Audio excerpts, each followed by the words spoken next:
Duty ख़त्म हो चुका है और मैं अपना क्वार्टर के लिए निकल चुका हूँ। आज मौसम थोड़ा ख़राब था इसलिए मैं सुबह जैकेट पहन के आया था। लेकिन अभी मौसम साफ़ है पर मैं जैकेट घर पे ही जाके उतारूँगा।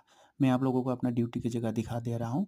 ये देखिए ये मेरा ऑफ़िस है जहाँ मैं ड्यूटी करता हूँ। मैं आज यहाँ हूँ, ये काफ़ी मेहनत के बाद मैं आज यहाँ पहुँचा हूँ।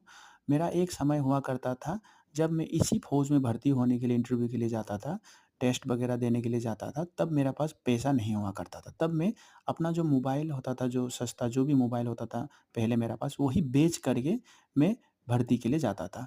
और मैं आज भर्ती हो गया हूँ, तो आप देख सकते हो मेरा मेरा साथ इतना सुंदर सा क्वार्टर है, जहाँ हम अपना परिवार को रख सकते हैं। आगे हमारे गाड़ी, बाइक जो भी है और इतना सुंदर फैसिलिटी के साथ हम अपने परिवार को रख सकते हैं।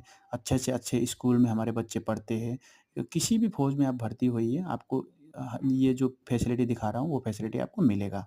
जैसे कि हम हमारे बच्चे यहाँ से अच्छे-अच्छे स्कूल में गाड़ी जाता है, फ़ौज का गाड़ी, तो उसी स्कूल में चला जाता है। अच्छे स्कूल में पढ़ते हैं, मेडिकल का फैसिलिटी है। और ये देखिए सुंदर सा क्वार्टर, जहाँ आगे पार्क हो, जहाँ हमारा बच्चे शाम को खेलने के लिए निकले और आगे टहलते हैं, हाँ?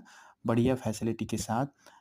इसीलिए मैं आप सभी को बताना चाहूँगा, आप लोग जो भी फ़ौज में भर्ती होना चाहता है, लड़का-लड़की जो भी हो, फ़ौज में भर्ती हुई है, आपको हर एक चीज़ का सुविधा मिलेगा। ये पूरा क्वार्टर देख रहे हो, ये सभी हमारे जवानों का क्वार्टर है, सुंदर सा। आगे देखिए बच्चे खेल रहे हैं, तो आप लोग भी आइए फ़ौज में भर्ती होइए, आपको भी ये पूरी फैसिलिटी मिलेगा। बहुत अच्छा है, पहले जब हम भर्ती होने से पहले हमारे पास कुछ नहीं था, मेरे पास बिल्कुल कुछ नहीं था, ज़ीरो ज़ीरो था, ज़ीरो। जब हम भर्ती होके जॉइनिंग के लिए जा रहा था, तब मेरे पास पैसा नहीं था, लेकिन आज हमारे पास सब कुछ है।